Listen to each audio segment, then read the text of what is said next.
सीधा सवाल है सभी लोगों से, क्या न्यायपालिका को पेंशन दी जा सकती है, क्या व्यवस्थापिका को पेंशन दी जा सकती है, तो कार्यपालिका को क्यों नहीं? पहला सवाल। दूसरा, जो आप कह रहे हैं, बड़ा विशेषज्ञ लोग हैं, बड़े अर्थशास्त्र के ज्ञानी हैं, मैं एक सवाल पूछता हूं, किसी को 1200-1800 रुपये में क्या सामाजिक सुरक्षा आप कह सकते हैं क्या? और अब ये बात नहीं बताया जा सकता है कि क्या मिलेगा। अब तो उदाहरण आ गए हैं, पहले होता था कि इतना मिलेगा इतना मिलेगा, आज तो हर महीने उदाहरण आ रहे हैं 1200, 1500, 1800। और हमारे टीवी चैनल पर जो बड़े बड़े अर्थशास्त्री बैठ करके बता रहे हैं, ये खूबसूरत है। सबसे पहले उसको अपने पर लागू करें, सबसे पहले अपने पर लागू करें। दूसरा है, इस देश के जो अर्धसैनिक बल हैं, दिल्ली हाईकोर्ट ने उनके पक्ष में डिसीजन दिया कि ये सशस्त्र बल है, इनको पेंशन दी जाए। आज तक केंद्र सरकार उस पर कुंडली मारे बैठी, एक डिसीजन नहीं हुआ। मैं सवाल करना चाहता हूं, देश का अर्धसैनिक बल जान देगा, अपनी सर्वोच्च बलिदान देगा, और वो पेंशन का भागीदार नहीं होगा, और एसी में बैठे हुए 4-4 पेंशन के भागीदार होंगे? ये कौन से लोग तंत्र चला रहे हैं आप? ये जनता पूछती है। आपने एक बात, उन्होंने कहा कि राजनीति हो रही। मेरी सामाजिक सुरक्षा पर राजनीति में चर्चा नहीं होगी तो कहां होगी चर्चा? इधर उधर के मुद्दों पर होगी। बिल्कुल सामाजिक सुरक्षा पर चर्चा होनी चाहिए और होनी चाहिए। और पुरानी पेंशन इस देश की उन गरीब गुरबा किसान जो लोग निकल के आते हैं, उन घरों से लोग आते हैं, वो इस भाव में आते हैं, हम देश के लिए कुछ विजय भाई, मनमोहन सिंह के शब्द चुरा रहा हूं, पैसा पेड़ों पर नहीं उगता, ये ध्यान भी तो देना होगा कि नहीं देना होगा? बिल्कुल, बहुत अच्छी बात, बिल्कुल सर, उनकी बात पर पूरा ध्यान है। जब अपने संसद में अपना भत्ता बढ़ाना होता है तो कोई कमेटी नहीं होती, पैसा वहां कहां बढ़ जाता है, वहां पैसा कहां जाता है? इस देश में एक सवाल उठाते हुए, अगर मेरे सवाल उठाते हैं तो मैं सवाल, इस देश में चुनावी बांड पूरी तरह से देश का भ्रष्टाचार का सबसे बड़ा कारण है। और लोगों के पास कितना पैसा किस उद्योगपति ने किस राजनीतिक दल को दिया, वो पैसा चला जा रहा है, उसको नहीं बताया जाता है। ये भी सवाल होगा। और मैं आपसे पूछ रहा हूं, मैं नहीं पूछ रहा हूं सर, मैं आपसे निवेदन करना चाहता हूं, देश की जनता राह चलते हुए, ट्रेनों से चलते हुए पूछती है कि देश के नेताओं को पेंशन तो अर्धसैनिक बलों को पेंशन क्यों नहीं? और भारत शब्द थोड़ा सबके लिए एक तरह का कानून क्यों नहीं? और इसमें एक मिनट विजय भाई, आपके पास लौट, ब्रजमोहन श्रीवास्तव, मीठा मीठा गप गप, कड़वा कड़वा थू थू क्यों? असमंजस क्यों? सीधा सवाल पूछ रही है सुप्रिया भाई। नहीं लागू करनी पुरानी पेंशन योजना तो कह दो नहीं करनी। समीक्षा भी चल रही है, कहा जा रहा है राज्य अपना कर लें, पर उनको पैसा नहीं दिया जा रहा। संदीप जी, अभी सुप्रिया जी ने खुद इस बात को कहा कि हर राज्य की परिस्थितियां अलग अलग होती हैं, और चूंकि परिस्थितियां अलग अलग होती है, इसलिए हर राज्य का अपना बजट भी अलग अलग होता है, तो उसके तहत फैसले लेने की बात हो रही है। लेकिन जो अभी बात कही जा रही है कि 10,000 करोड़ बट्टे खाते में डाल दिए गए, इसको पेंशन योजना से जोड़ना मैं सोचता हूं शायद बिल्कुल निहायत नासमझी है। बट्टे खाते में तो एक बार जो पैसा जाना है उसका निपटारा हो गया। अच्छा। पर यह जो सतत प्रतिवर्ष जो पैसा देना पड़ेगा, यह मुद्दा उससे जुड़ा हुआ है, और इस पे हम इन तीनों चीजों को एक साथ नहीं जोड़ सकते। सरकार की कोई जिम्मेदारी नहीं होती, वेलफेयर स्टेट नहीं है, हर साल देना पड़ेगा। 30 साल सरकारी नौकरी वो करता है, उसको ये भी ना पता लगे कि उसकी पेंशन कितनी आएगी, या 84,000 कमाने वाला 2100 रुपए की पेंशन में मुतमईन रहे। देखिए, इस पे संदीप भाई, इसके दो पहलू हैं। एक पहलू वो है जो पुरानी पेंशन योजना से जुड़ा हुआ है, दूसरा वो है जो नई पेंशन योजना का हिस्सा है। जिन लोगों ने नई पेंशन योजना को ऑप्ट किया है, तो उनके ऊपर उसको लागू करने का अधिकार तो शासन को है। लेकिन यह बात सच है कि जो पुरानी पेंशन योजना है, अगर राज्य को ऐसा लगता है कि हम उसको बेहतर तरीके से करने के बाद भी अपने प्रदेश का विकास कर सकते हैं, जो घोषणाएं उन्होंने की हैं वो उसको लागू कर सकते हैं, तो अगर ऐसा उनके सामने है तो उनको करने का अधिकार है। उनके कर्मचारियों के पैसे क्यों रोक लिए जाते हैं? बनाना जरूरी है। पीएफआरडीए या नीति आयोग या वित्त मंत्रालय उनके पैसे क्यों रोकता है? उनका कॉर्पस वापस लौटा दे। जो राज्य पुरानी पेंशन योजना लागू करना चाहता है करे।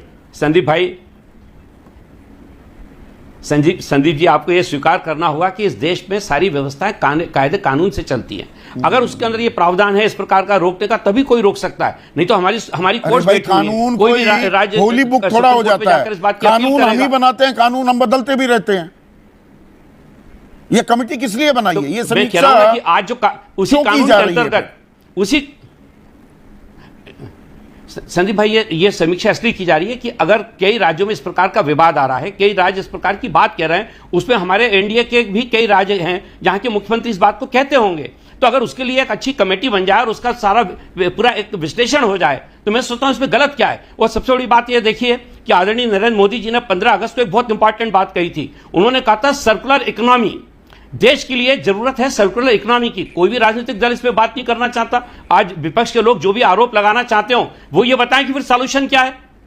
आज अगर जैसा आपने पंजाब का बताया कि पंजाब में आज स्थिति है, हिमाचल प्रदेश में स्थिति है कि टोटल जो उनकी आमदनी है उसका 76% सिर्फ भाजपा प्रवक्ता ने कहा कि ये अंतिम नहीं है, मतलब अंतिम नहीं है। जैसे एनपीएस से यूपीएस हो गया, जैसे ओपीएस हो गया तो ओपीएस से यूपीएस हो गया तो यूपीएस से ओपीएस भी हो जाएगा। हम इनके बयान का स्वागत करते हैं। और यही काम कल वित्त मंत्री जी ने कहा कि एनपीएस वाले को भी ओपीएस में विकल्प रखा गया है। ऐसा माननीय मंत्री जी का कल का बयान है मीडिया में कि एनपीएस वाला यूपीएस में आ सकता है, विकल्प ले सकता है। मैं कहता हूं आप एक विकल्प आप दे दीजिए कि ओपीएस कौन लेना चाहता है, आप दे दीजिए विकल्प एक। अगर आपको लगता है कि शानदार योजना है, बेहतर योजना है तो विकल्प दे दीजिए ओपीएस का। नहीं तो ओपीएस लागू होता है तो फिर तो सरकार पे आर्थिक बोझ बढ़ जाता है ना। क्या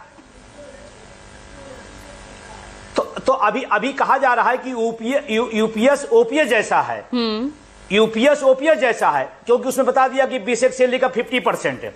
जबकि अभी इसमें भी झोला है, बेसिक सैलरी का 50% नहीं कर रहे हैं, कह रहे हैं कि ये साल भर का जो आपका वेतन होगा उसकी बेसिक सैलरी का औसत निकाला जाएगा, औसत पर 50%। और अगर 50% ही बेसिक को आपको देना है तो ओपीएस में भी तो बेसिक का 50% था, फिर ओपीएस से इतनी दिक्कत क्यों, उससे नफरत इतनी क्यों। और 20 साल आज इसको हो गए लगभग 4 से लेकर 24 साल। इस 20 साल में जिन लोगों ने एनपीएस का टेंस झेला है, जिन लोगों ने इस एनपीएस में पीड़ा सही है, उसका क्या होगा। कल आप 20 साल बाद इसको बदल दे रहे हैं, आगने वाले 5 साल बाद 10 साल बाद फिर यूपीएस को बदल देंगे। तो नहीं तो उनके लिए व्यवस्था की है ना, तो एरियर ब्याज के साथ मिलेगा, ये उनको व्यवस्था दी है। अब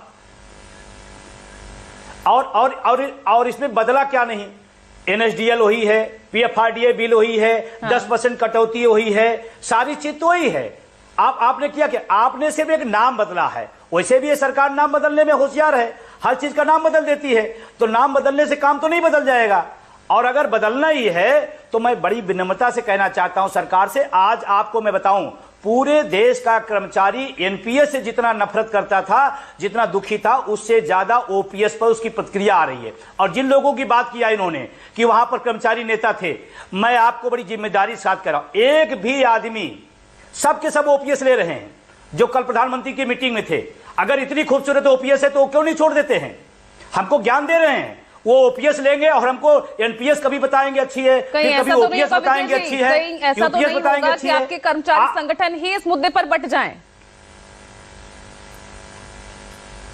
नहीं, कर्मचारी संगठन बटेंगे जो ओपीएस के अंदर हैं, वो पहले भी छल किए, आज फिर छल कर रहे हैं। 2004 में इन्हीं लोगों की वजह से एनपीएस आई, आज इन्हीं लोगों की वजह से ओपीएस सरकार ला रही है। कर्मचारी इकट्ठा है, कर्मचारी तय कर रखा है, हमें चाहिए ओपीएस, हम उससे पीछे। और जो टेस्टिंग है, जो बेहतर है, जो सामाजिक सुरक्षा का पैमाना है, उससे आप भाग क्यों रहे हैं। अगर हमने 20 साल 25 साल 30 साल सेवाएं दी हैं तो सामाजिक सुरक्षा देने में आपको पीड़ा क्यों हो रही है, क्यों आप इधर से उधर खेल कर रहे हैं। 10%, 14%, 18%, और जो 18%, 18.5% देने की बात करी, इस देश के टैक्स पेयर का पैसा है, क्यों आप पैसा दे रहे हैं लोगों को। लेकिन जो आपके मंजीत सिंह पटेल है वो तो कह रहे हैं कि इससे बेटर तो एनपीएस है, वो तो ये कह रहे हैं इससे बेटर तो एनपीएस है। मैं कह रहा हूं कि सबसे बेहतर ओपीएस है, और इस देश का 1 करोड़ से ज्यादा एनपीएस में जो पीड़ित है वो ओपीएस के पक्ष में खड़ा है। आज भी लगातार लोगों को ट्वीट आ रहे हैं, only OPS, no NPS, no UPS. Manjeet Singh Patel आप ही के हमारा नहीं, हाँ नहीं, मंजीत सिंह पटेल आप ही के राष्ट्रीय अध्यक्ष है ना। मैं बता रहा हूं पूरे देश, मैं बता रहा हूं पूरे देश का जो कर्मचारी है वो एक लाइन में, एक स्वर में खड़ा है, हमें ओपीएस चाहिए। कम है दे दीजिए, पुरानी है दे दीजिए, हमें कोई दिक्कत, हमें ज्यादा क्यों देना चाहते हैं आप। हम जब तैयार है पुरानी लेने को, देश का कर्मचारी तैयार है, तो आपको दिक्कत क्या है। हमें कम वाली दे दीजिए, पुरानी वाली दे दीजिए। तो ठीक है ना, थोड़ा सरकार आगे बढ़ी ना। आपके आंदोलन का, आपके विरोध का दबाव पड़ा तो सरकार आगे बढ़ी। ये बिल्कुल इस बात से मैं सहमत हूं। हाँ, इस बात से मैं सहमत हूं कि आंदोलन का असर पड़ा, लोकसभा चुनाव के परिणाम का असर पड़ा। और अभी हरियाणा, महाराष्ट्र में जो चुनाव है, वहां की इंटरनल रिपोर्ट है कि पेंशन आंदोलन ने इस सरकार को नींदें हराम की हैं। और ये हमारे आंदोलन की ताकत है, देश के जो नौजवान इकट्ठा है उनकी ताकत है। और इसी ताकत पर एक दिन हम सब लोग ओपीएस लेंगे। अभी माननीय जी ने बहुत अच्छी बात बोला, प्रवक्ता ने, कि जब एनपीएस अंतिम नहीं थी तो यूपीएस भी अंतिम नहीं है, तो अगला कदम ओपीएस पर। ठीक है, तो अनुमा आचार्य, ये आप ही के चुनाव नुकसान हुआ है, इससे बहुत बड़ा आपके सामने ही है नुकसान। 240 सीट आया है उसका, ये सीधा सीधा श्रेय कर्मचारी को जाता है। कर्मचारी जागरूक हो गया है और उसने ठान लिया है, ओपीएस नहीं तो सरकार भी नहीं।